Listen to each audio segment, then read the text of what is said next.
And now, this week's Sarcastic Gamer headlines. Hi. Hi. How you doing? Since we're doing Game of Thrones this week, we are doing news headlines from Westeros and Essos, or the world of Game of Thrones. Get ready for the magic. In news from the Seven Kingdoms, a dashing prince from across the sea was introduced to the court recently. He was well-liked, and he was a major player in all the dealings. Wait. So now I have to act because we're doing this live. Breaking news. The prince was just killed.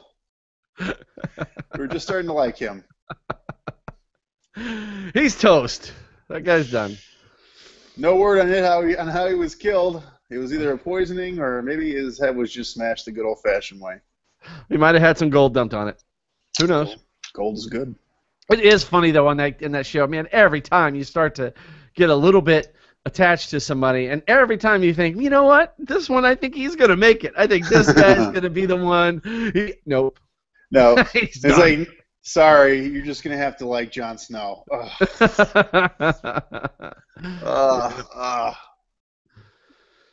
All right. I know. Hit us with another headline. In news from Essos, in Marine, 212 subjects waited patiently to be heard by the Queen, Daenerys Stormborn of House Targaryen, rightful heir to the Iron Throne, Queen of the Seven Kingdoms of Westeros, the Rhoynar, the First Men, the Mother of Dragons, the Khaleesi of the Great Grass Sea, the Unburnt, and Breaker of Chains. Sadly, only 4 were heard as the recitation of Her Grace's name took up most of the day. I have names like that, but only in the bedroom. Oh, hello. Yeah. Do you just... Is it the names that you speak in the mirror, or is this a sexual thing? It's just all my accomplishments. Right. You're like, player of Halo on easy.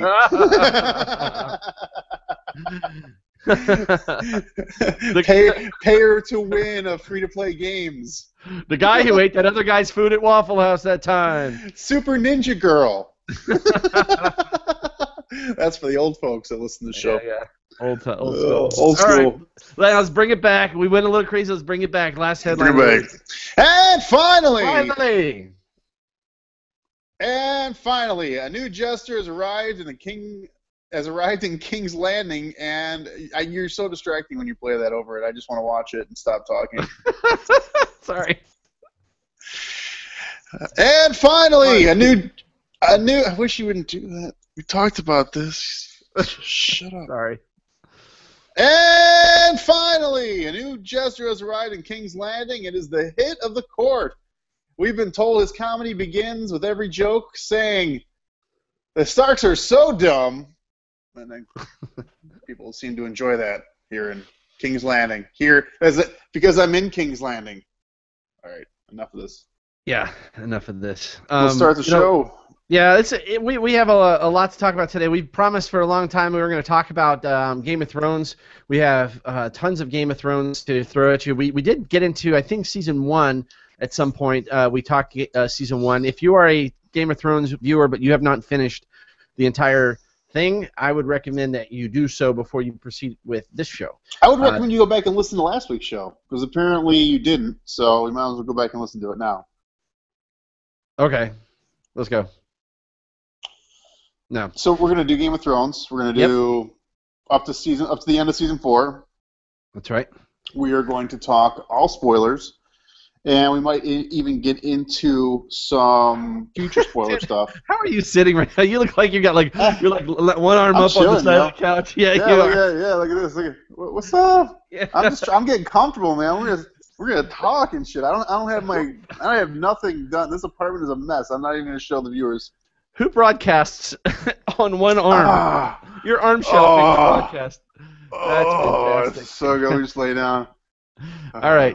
So the last time we were together, last time we talked about Game of Thrones, we got through Season 1, I believe Season 2, and now we're ready to start talking about some of the stuff that's occurred in Season 3 and 4, the way that Game of Thrones has proceeded and left us.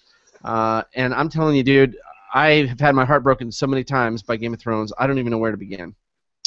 The fact that you're putting any stock in any of the characters at this point is just obviously it's I mean, unless it seems to me, and I'm not a book reader, but it seems to me Jon Snow is going to make it, Daenerys is going to make it, and probably Cersei and Jaime Lannister and Tyrion are all going to make it to the end.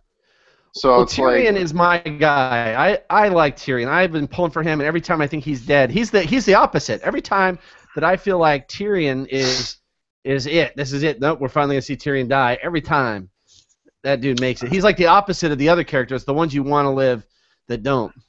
from what I understand, and I read a lot of, if you go to the Reddit, the subreddit for Game of Thrones, there's a really good piece that one of the, I don't know if he's a mod or what, but a guy named Lukatuk, he's a Polish dude, and he writes a context piece for non-readers for the most recent Game of Thrones episode.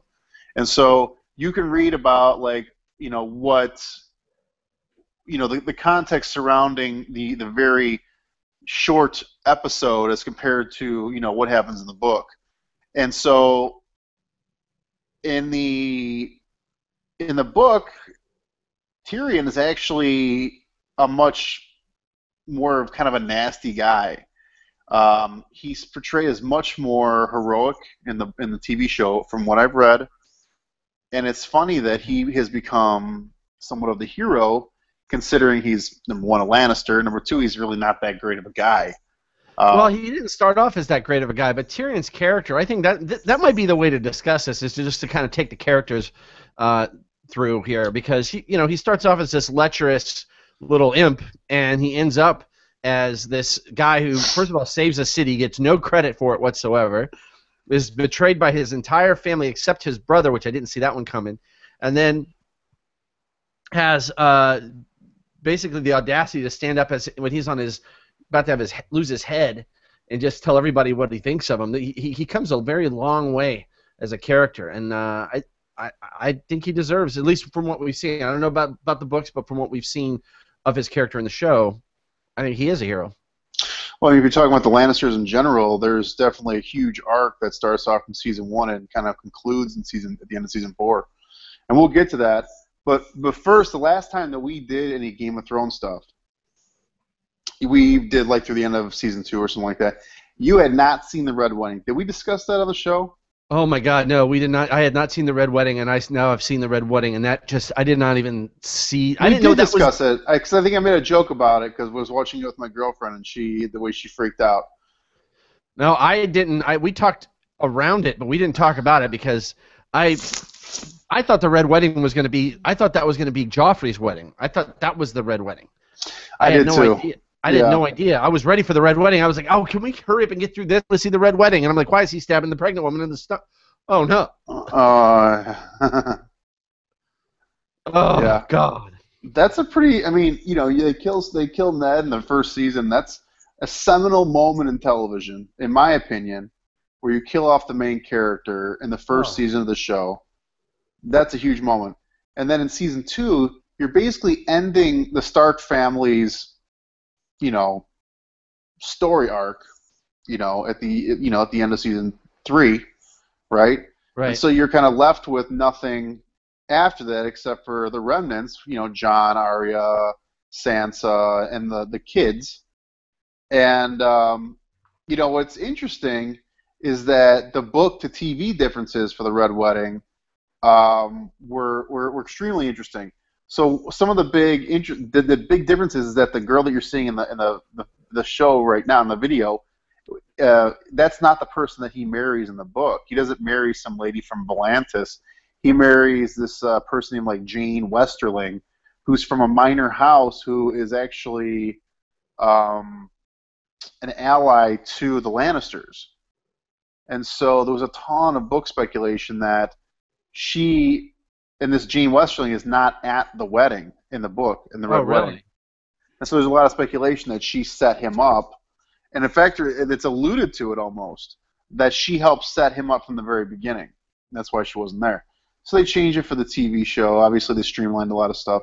And also in the books, it's alluded to a great extent that the phrase "we're headed out for him," and that it wasn't. And I think we might have talked about this in the show before, but it was not if it was going to happen at the Red Wedding, but if they were going to get away with it.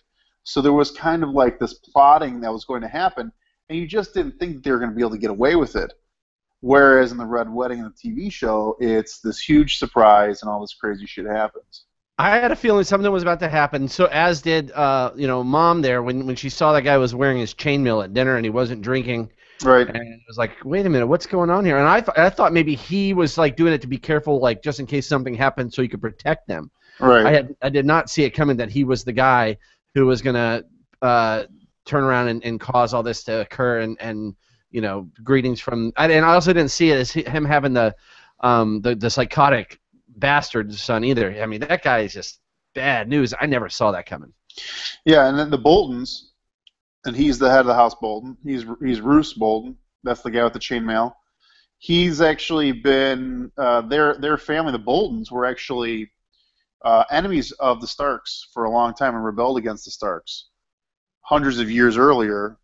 More context for non-book readers, and so there's this whole backstory as to why people think suddenly Roose is now turning against the Starks. On the show, he's just portrayed as kind of a greedy guy who wants the North for himself, but there's just way more to it than that. So I think that's interesting. So then you end up with season 3 with all these pieces basically pushed off the board, and what's left is you've got Arya, Sansa still stuck in King's Landing, betrothed to Tyrion.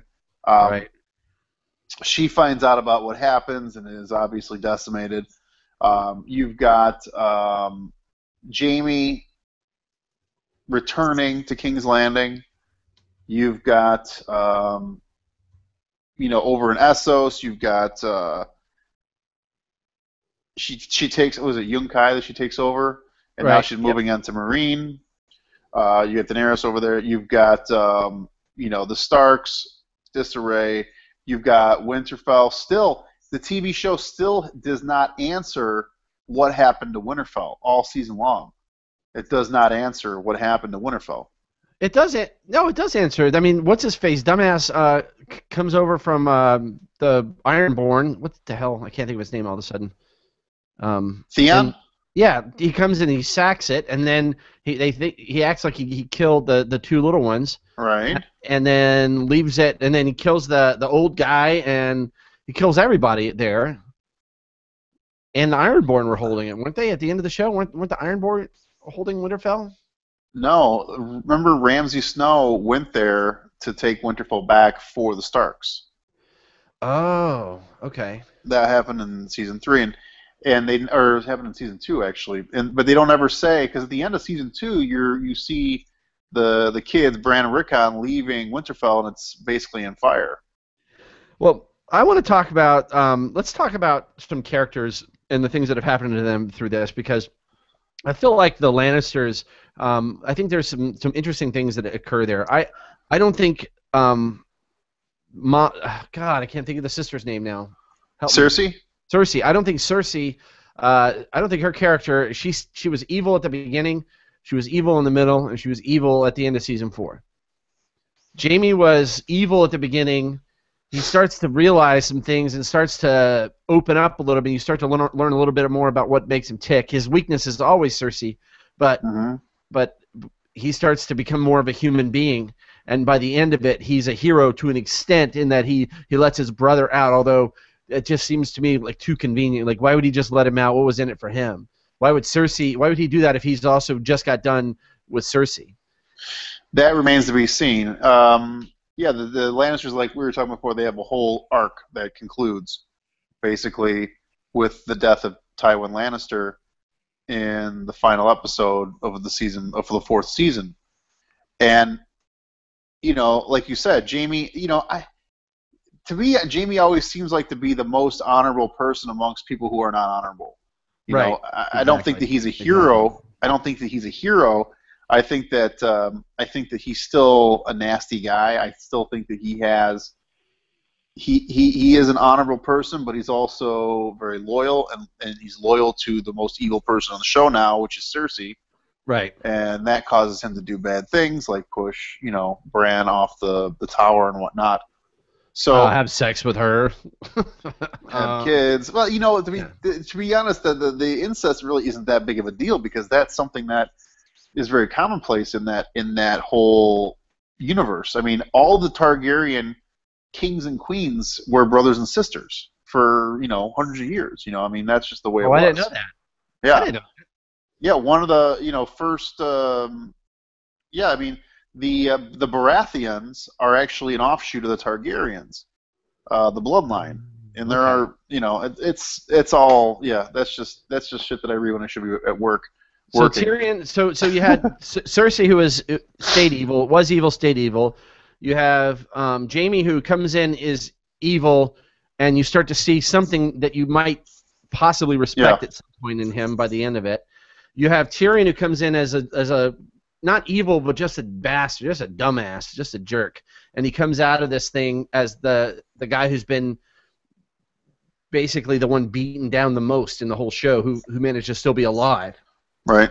And then, of course, you have Tywin, who, my God, what better place? When Tywin Lannister got the arrow in his heart, sitting on the toilet at the end of that season 4, I was just absolutely like, yes, like it was like the best thing that could have ever happened because he was evil from the beginning, he was evil at the end, and I did not see it coming that he and Shay were shacking up. Yeah, I guess that explains a lot, but it seems like there's a lot missing from that story. Like, so was Shay ever really involved with him, or was she just a prostitute making money? And then was she scooped up on the way to the boat? That's not explained. Ultimately, though, the thing that's kind of weird is that Tyrion kills her, which seems a little excessive. I mean, he just basically goes in there and murders her. Well, he realizes because you remember they did that to him before. His family did it to him one other time in his life that he had Yeah, talked about, where they had basically paid someone to be his lover to yeah, make him feel like she was, and so he realizes, oh my God, they did it again. They did the exact same thing again. All this time, all this stuff, my lion or whatever she was calling yeah. him, all the same stuff she was saying to his dad. What I wasn't clear on though was, did she flip when he pushed her away, or was she just working at this the whole time? I'm not sure. So, more context for non-book readers. I read a bunch of this stuff, and apparently that scene, the whole series of events that occurs in the last episode, is slightly different, not in a bad way or a good way, but just different.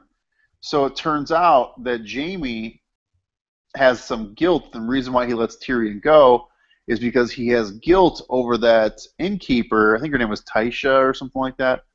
Right. That the Tyrion married about setting that whole thing up. Well, it turns out in the books, anyway, that girl was not a prostitute. She actually was somebody that was being accosted, and they concocted that whole story about her being a prostitute because Tywin did not want him marrying someone who was low-born. Oh, wow. And so Jaime knew about this the whole time and felt guilty for that and told Tyrion about this when he let him escape. In the book, he did. In the book. And so Tyrion him and Jaime don't part ways in a nice way in the books. They part on very nasty terms, basically Tyrion telling, Jaime he'll kill him if he ever sees him again. And that's the reason why he goes to kill Tywin. Wow. So it's slightly different. So here's what I thought: when Jaime let Tyrion out of the dungeon at the end, lets him out, and Tyrion looks at the top of the steps, and he's like, at the top of the steps, open the door, and you can go through, and it'll take you. Someone will help you. Yeah. And he's like, and then he looks at it, and I'm like, oh, Jaime's setting him up to kill him. Jaime's gonna kill him. He's got somebody up there who's gonna kill him. Yeah. Well, I was like, when he snuck off into the castle and saw all this stuff going on, I did not expect what's-his-face, the eunuch guy, to be there and for there to really be salvation for the guy at the top of the steps. But the other thing is, if you say, hey, hang on a second, I'm going to go get Tyrion, and then Tyrion leaves for an hour and a half and kills 2 people, are you still waiting at the top of the steps for him to come up? Right. Yeah, and then Varys is just like, he hears the bells go off, and he's just like, time for me to get the fuck out of Dodge. which is pretty funny, I thought, at the end Yeah. of that episode. Yeah, So that was unexpected. we haven't even talked about the Red Viper, Prince Oberon Martell. The Red Viper. Oh, the torture guy? No, no, dude. The Red Viper, Oberon, the dude with the orange who was from Dorne. Help me remember. He's the guy that got his head smashed by the mountain. Oh yeah! Oh my God, dude! Dude, that battle. And so Tyrion gets his trial by combat again. He's like, I got this again. I've got another somebody's gonna fight for me. Yeah. And that guy made short work of the mountain, man. He just beat the mountain's ass, but he was asking for it. And when he was partying over top of that guy saying to say her name, I was like, uh-oh, dude. Uh-oh. And then, bam, that Viper just gets, oh my God. Let me find that clip while you, oh my God, that was crazy. You know what was funny is I had come home and I didn't have cable yet. And so I went to my girlfriend's place, and it was, I don't know, it was like a Thursday after the show had come out. I'm like, I've been avoiding spoilers all week. I need to see this show. She's like, well, I don't want to watch it yet. I don't want to know what happens. So she goes in the bedroom. I'm out watching it. And so he knocks the mountain down and stabs him. I'm like, oh, my God. And then I'm like, oh, my God, oh, my God. And then the mountain knocks down. I'm like, oh, my God. Oh, my God. And then he smashes out. I'm like, no. I'm literally yelling at the TV, and she's in there. She's like, I'm not listening, And she was talking on the phone. I didn't say no. I was like, no. Oh, my. Like, it was just like, it was so many crazy things happened right there that I wasn't expecting any of that, For some reason, I actually thought both of them were going to die. So here's the right here. Can you see me scrolling through this? Yeah. All right, so here, this is like the most bloody, like whatever. Sorry, we don't have sound. Oh, there it goes. Do we need sound here? I mean, we do not need to hear her shrieking. Oh my God! Oh, just that. His head pops, dude. This is just the grossest thing ever. Oh my God! That is the grossest thing I've ever seen. And the best part about that episode is earlier. I think it was the previous. I don't know if it was that episode where Bronn comes in and he's like he's gonna get married now, and it's like, yeah, all the people on the show who gets a happy ending, it's Bronn. He marries like a dim-witted girl, and he's gonna kill her, and he's gonna take, he's gonna become the Lord of the Land, and he's all fancy and stuff. And that was hilarious. That was just hilarious. So we have this whole weird Lannister thing going on, and this whole book, this whole show could actually be like three shows in my opinion. You could have a whole show that's just about the stuff going on with the Lannisters in the capital and the Starks and that family. Yeah. But then across the sea, pretty much totally separate, you got Daenerys, and you got all the Dothraki and all the stuff that happens with them and her rise to power and the things that were going on with her. And never once did I see Lord What's-His-Face getting busted at the end for having betrayed her back in like the first season or so.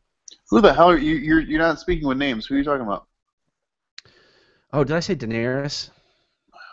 I didn't mean Daenerys. What are I talking? I was talking about Khaleesi. Daenerys is the Khaleesi. Yeah, so Daenerys. That's why I was speaking with the names. So, who's getting busted? Remember that Lord guy who used to be a slaver and Jorah? Jorah, yeah, Thank you. See, you know all the names. I just know that he's that guy. Right. But that was very uncomfortable, and I was very kind of taken aback that that former leader of the King's Guard or whatever turned him into the Khaleesi and basically busted up that whole thing they had going. They had a good thing going. They took over a continent together. Yeah, I think that was extremely interesting. I don't know how that happens in the book. Apparently, it comes way earlier. When the guy who's the Kingsguard who comes to be her aide, Herman and Jorah. And what's his name? I forgot his name. He's a knight. He was the guy with the white hair. Anyway. Yeah. He saves Daenerys from that attack by that scorpion. And he reveals himself. Well, in the book, he doesn't reveal himself until after they capture Marine. He doesn't reveal himself until right when he captures Marine, and she finds out about Jorah way sooner. and so it happens different in the books. So we'll see how that plays out for next season. Well, it's definitely been a very interesting turn of events with her. It's like the slowest thing ever. If you think about what she's done, I mean, yeah, she's accomplished some things and learned things about herself, but she went like everybody else in this story has gone from like point A to point G. And the whole beginning, since the beginning, she's setting off to go take back King's Landing, to go take back her kingdom. And we're at the end of season 4, and she's decided not to. She's decided to stay there. Well, she's not strong enough. You know, dude. What do they call? I keep wanting to call them the uncut. What are they called? The Unsullied. Unsullied. She's got a lot of Unsullied, man. Those guys seem like they can take over. She's got like what 10,000 soldiers total plus the 3 dragons. You know what you don't see is that what the difference is that like so for instance. In the last episode of Season 4, you see Stannis and his cavalry attack the wildlings. And there's something like 100,000 wildlings, right? But in the book, it's really 100,000 wildlings, but there's only like 20 or 30,000 actual fighters. The rest of them are all the families of the people that left, you know, whatever. Gotcha. So we're skipping around a little bit, but I do want to talk about that. We're not skipping around. We're talking about, we're going to the next section. We're going to the wall. So what you see is you see Stannis's, you know, if you count the amount of mounted men that attack them, it's like 3,500 or something like that mounted troops, right? And they decimate the entire wildling army. And that's what you see. You've got a professional cavalry-bound army attacking untrained warriors, and that's the thing that she's got to deal with Daenerys. She doesn't have the cavalry, she doesn't have the siege units, she doesn't have all this stuff, and hopefully we'll see more of that next season. You know, as she builds up her strength to go after Westeros. But going to the wall... Oh, my God. That was, like, the best battle ever. Like, that was just... When that fight finally started, man, I was just, like, glued to it. I think I watched it, like, 3 times. It was so awesome. Yeah, the sickle going across the ice, like, just dragging those guys off. That was the best part, where they cut off the wall and it fell on everybody. Yeah, that was just awesome. You can only use that move a couple times. Yeah. You know what I mean? And then... Well, the ice regrows itself. Oh, okay, well. Yeah, it's magical and shit. That giant, I mean, those guys, imagine those guys being sent down to the tunnel and told to attack, to hold the gate, don't let the giant through. And that giant gets his buddy killed, and he's like, F it, I'm going through the tunnel, and you're facing down a giant storming the gate at you. Oh, my God. Yeah, and a lot of people complain about how ill-equipped those fighters were to fight off the wildling army, but it's like the one thing you got to understand is that wall was not built to keep out humans. It was built to keep out the magical whites and the White Walkers, you know. Right. It wasn't meant to keep out humans, you know. Interesting to see that guy, the head of the Night's Watch, the one who became head of the Night's Watch, who was, you know, just had it out for Jon Snow the whole time. And all of a sudden he's standing up on the wall going, "You were right." And Jon Snow once again has all this class, and he's like, "Let's fight, man. Like, you know, I'm not gonna rub face, but I was right." Like they just go fight, and that dude fought his ass off. I couldn't tell, did he survive? Because I saw him get wounded and they dragged him off, but I didn't see what happened after that. They didn't show him at the end. I don't know if he died or not. They didn't show him. Very interesting. And then of course you got the guy who used to be with the Night's Watch or the King's Guard, who ended up cowering in the belly of the castle with what's her face, the lady with the baby. Yeah. That was a pretty funny contrast. I'm just, you know, that whole storyline was just so underplayed all season. Like you literally had just like snippets of Jon, and then you had Jon doing something by going up to Mance's, you know, not the Mance's, the Craster's Keep to fight those guys, you know. But there's really nothing happening at the wall all season.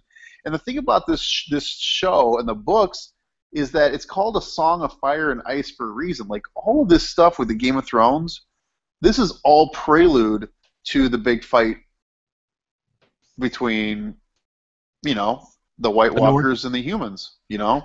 Well, and you have Stannis' girlfriend, who's like the, you know, worshiper of fire and burning people and getting him to burn his friends and all this other stuff in fire. You got her going on and, you know, doing her thing, and she's sort of an underplayed character too. I mean, she's had a pretty big hand in a lot of the things that have occurred up to this point. In convincing Stannis to do a lot of different things. Yeah. You have that going on. what do you make of her? And she started off as a bad guy, but the more you watch the show, the more you kind of think that she is going to end up being a good guy, or something akin to that. I don't know. I mean, it just seems to me that the religions and how they play out, they play against your expectations, just like everything else that George Martin writes. It's like, they're burning people at the stake for being heretics. She's doing this blood magic and murdering people and stuff like that. Yet, dragons are the keepers of the magic in this world. There Right. wasn't any magic until the dragons hatched. Now there's magic. And Right. those guys in the Tower, the Undying, in Season 3 basically confirmed that. That's why they wanted the dragons. So you've got people who are wargs who can take control of animals. Okay, we've seen a couple of those. Yeah. And it's also theorized that Jon Snow and actually all the Starks are wargs because of their connection to their wolves. Okay. Oh, they're dire wolves, yeah. So you've got that. You've got Daenerys' 3 dragons. You've got Bran who can warg. The guy tells him he can fly. He may be flying a dragon at some point. I don't know.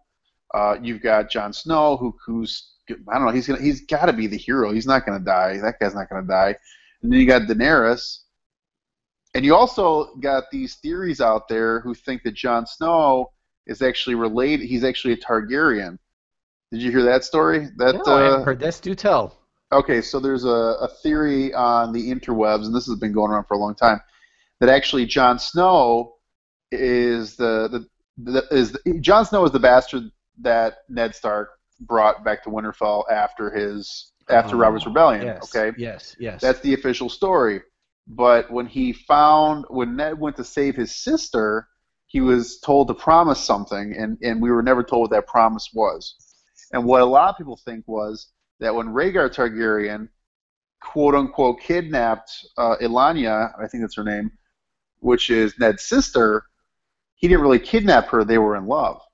Okay, and the whole rebellion started because Robert wanted to save Ned's sister from the evil clutches of Rhaegar and the Targaryens. Right. So what the theory is that Rhaegar Targaryen impregnated Ned's sister, and Jon Snow is the product of that, making him a Targaryen and a Stark.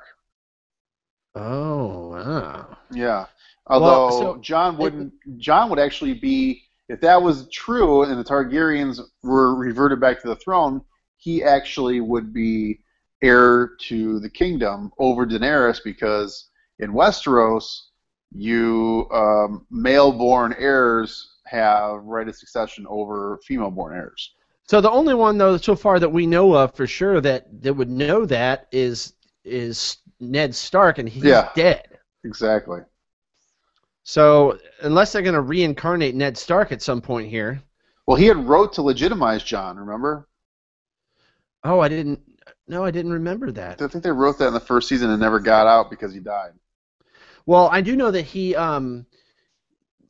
remember right at the beginning of season 1, and he and Jon are going, and Jon's going to go to the wall with his uncle, and Ned's going to go south to the capital. And he goes, next time I see you, I'll tell you about your mom. Like, I'll tell you about your mother, and that's a promise or whatever. Right. I feel like even though, like, Ned being dead, like, that was a just dumb line to leave in there if you're going to kill Ned. Like, if you're going to kill Ned, why waste the time on that line unless there's some point they're going to have some sort of, whether it's an ethereal thing, whether Stannis' girlfriend brings him back somehow, but somehow I could see Ned Stark coming back. I think that conversation still has to occur with Jon Snow.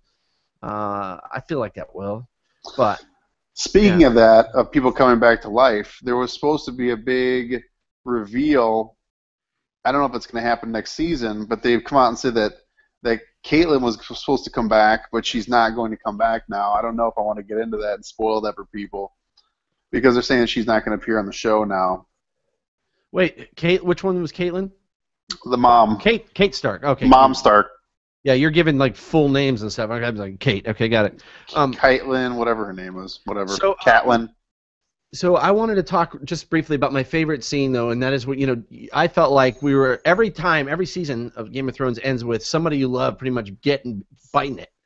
And I thought we were going down that road with Jon Stark. I really did. I thought that was going to happen. He went out to face off with Mance Rayder and to try to kill him in his tent. And you see this Mance Rayder guy suddenly as like this very honorable man.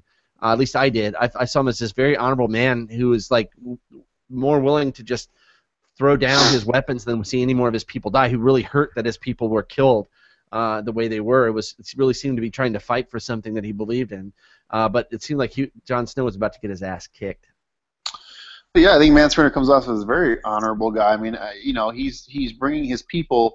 He gathered all those people together because they're trying to get away from the White Walkers. They're not trying to conquer Westeros. They're trying to get away from the danger. They know the winter's coming. They know that, shit's about to hit the fan. All this stuff is back now, and so he's not. And he even told Jon he's not trying to fight them. He just wants to get past the wall so that he can be protected by it.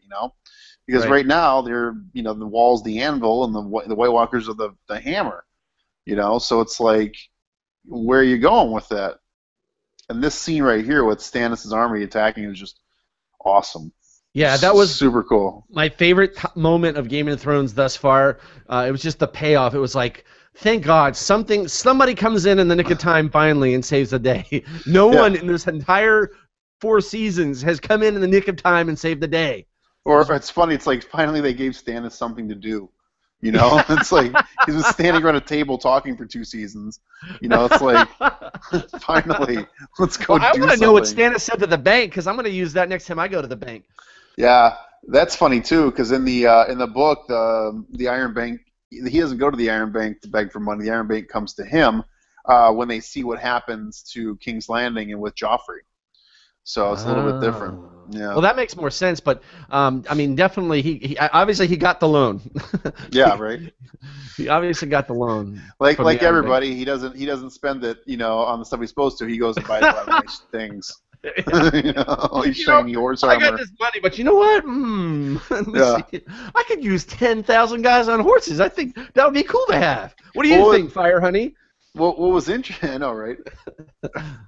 What was interesting is that Mance makes the comment, "You guys aren't dressed for the cold," and I want to see how that plays off with everything too.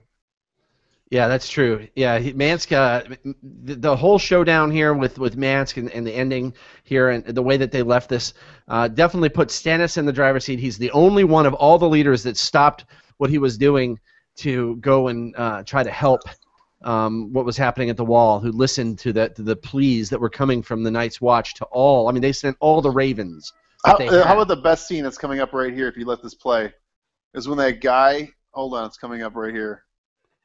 They start walking towards Mance, and that dude just starts running after him, and he's like, nope.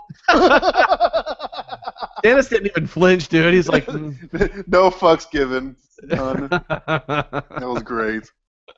It was great. Oh, this is such a payoff. I mean, it was the ultimate payoff for a really fantastic season. I am so excited about season 5 when it comes next year. This is the show, man. This is just, there's nothing like it. One other thing though, I'm gonna call it, and maybe it's in a book, but I've only got my brain. I don't read Reddit like you do. I feel like that guy, the dancing instructor, swordplay guy, is going to end up, because remember he said not today, and we never actually saw him die, and we had somebody else say something about disbelieving that he could have been killed by that big sloppy guy. I mean, it was actually said in some lines like that guy couldn't kill anybody. How did he kill that guy? Meryn fucking Trent. Yeah. The big fucking sword. Yeah. Now, tell me what you think about the way that the mountain went down. Tell me about how you feel the Hound. The Hound. I'm sorry, the Hound. Well, in the book, that fight with Brienne and the Hound does not happen. Really? Yeah. So, and I read that, honestly, in my readings. But the Hound is like, in terms of characters redeemed, he's the most redeemed character. Yeah, that's what I'm saying. And he's one of the most. I mean, he's the funniest from the first episode of season 4, and he's like, only cunts name their swords. Like that's fucking hilarious. And he's just a bad. I mean, he does steal the money from that guy, but he's got this nihilistic view of the world that rubs off on Arya in a big way. And it gives Arya a way to cope with her surroundings, with what she's seeing. You know, her brother's being killed. She's got no protection in the Eyrie. You know, her father's being killed, and she adopts kind of the Hound's nihilistic, you know, view of the world. You know, fuck the king and everything. And the fight with Brienne and the Hound was just. I mean, if you thought the fight with the Red Viper and the Mountain was great, I mean, this fight was one of the best fights I've ever seen, and Brienne just beats the shit out of him. I just thought that was hysterical. She did beat the crap out of him, but what was very disturbing to me was that the way that, you know, she just sat there and watched him die, like it was all over, and I thought, like you said, he had redeemed himself to such an extent in this, and yet she just sits there and then leaves him bleeding that way on the side of the mountain. I mean, that was just brutal to me. I mean, I didn't see that in her coming. I didn't see that coming, Lano. Well, you don't see the Hound die either. So well, that's true. You know, we don't know if the Hound dies. Fucking Mom didn't die, for God's sakes. And the other thing is, you know, you got to remember, the Hound is on her list of people that she wants vengeance against for killing her friend. You know? Yeah, but at the same time, he saved her sister. He saved her. Both of the Stark girls are alive because of him. Ari's a stone cold killer now, man. Yeah, she is. And it took me a while to remember where she got that coin. You remember that coin that she had? Yes, the coin from Jack and the faceless one. So she winds up sailing off. She's going across the sea to another place. I guess the same place where the Iron Bank is, right? That's where she was going? Bravos, yeah. She was going to Bravos. You have Daenerys, who's decided to stay put and rule, which makes some sense. Yeah, it's going to be a really boring season for her again. Yeah, and in season 5, Daenerys is still in the desert. She's still in her throne room, hearing people complain about how they killed her father. You know. Yeah.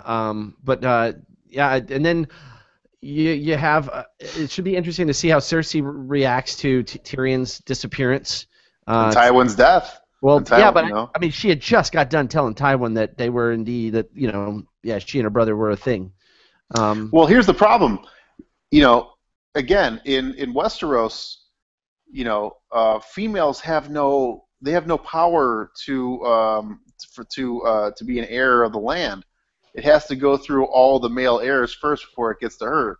So, in effect, Tyrion would still be the heir to the Lannister, you know, fortune. You know, I don't think it would be even the Cersei, and it can't be Jaime because he is by oath to the Kingsguard. He's given up his title. So it's going to be interesting how it throws that. I mean, that's the end. That is the end of the Lannisters right there. That is the end of the Lannisters. So it's going to be very interesting to see, you know, how that plays out next season. It's going to be interesting to see what happens in King's Landing with Tommen. It's going to be interesting to see what happens now that Oberyn Martell is dead and the way that the Red Viper was killed. You know, how is that going to affect, you know, Dorne and their relations with King's Landing? Because one thing that I do know is that Oberyn he's got like 8 daughters, and he's got a whole family of people who are badass fighters, and they're going to want vengeance. And so don't they have her daughter there? They have Cersei's daughter in Dorne. Yeah. Yeah. So they have a Lannister girl. Well, it's a Baratheon girl, but yeah, they have her daughter there, and then the other thing is, so the other the kind of not cliffhanger, but the like, oh, what the hell is about to happen is with the Mountain, and how they put him on like medieval life support, magical life support or whatever, and start pumping this green crap into his veins and stuff to save this thing. He's going to be the Franken Mountain. Yeah, it's going to be the Franken Mountain. I can't wait to see what kind of freaking hideous thing he comes out of this whole thing as. Obviously, they wouldn't have saved him this long for him to be like in the beginning of season 5. He's like, he's not like fire bad, fire bad.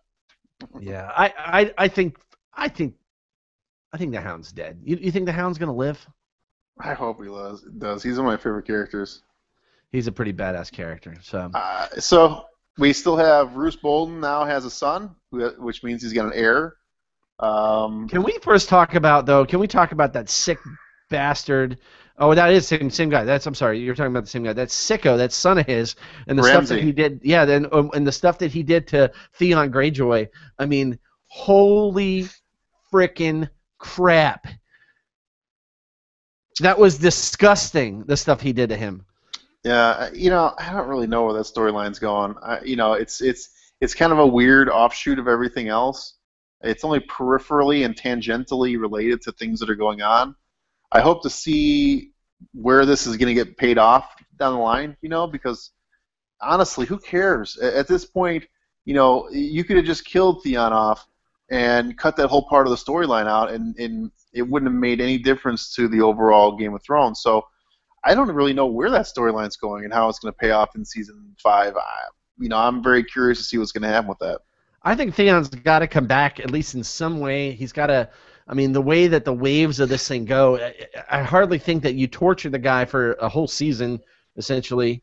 Have him, run from his sister when she tries to save him, and fight on the wrong side and get all his Ironborn killed in that city where they were under siege.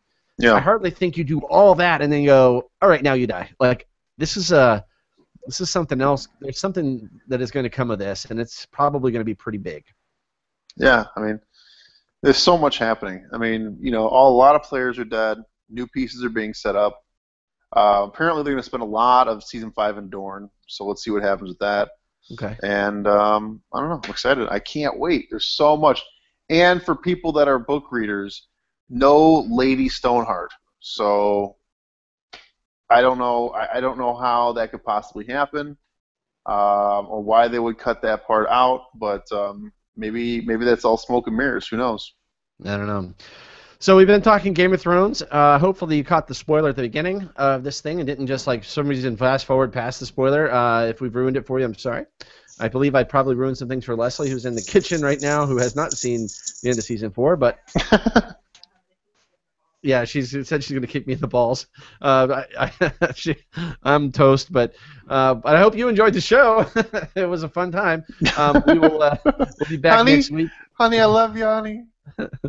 We'll be back next week, and we're going to be inviting a Diamond subscriber at random to join us as a guest here on the show. We hope that's you. If you'd like to become a Sarcastic supporter, hop on sarcasticgamer.com, click Sarcastic Supporter, decide what the show's worth to you. A lot of people, it's worth nothing. They don't pay anything. They still get the show. Some people, it's worth $1 or even $10 a month. So become a Sarcastic supporter for as long as you want, quit when you want, and know that you're helping us continue to be able to bring the show to you and keep the website rolling on with this for you each week. Thank you so much for watching. Lano, you got anything you want to part with? Been playing some PS4 stuff, indie stuff, and we'll be talking about that next week, and we'll hear more stories of Doc's War Thunder gaming, so look forward to that. No, I've been playing Kerbal Space Program like crazy. I got to the more moon of that. today. Yes. More yes. of that. Yay, more Monkey Murder Simulator. Good night, everybody.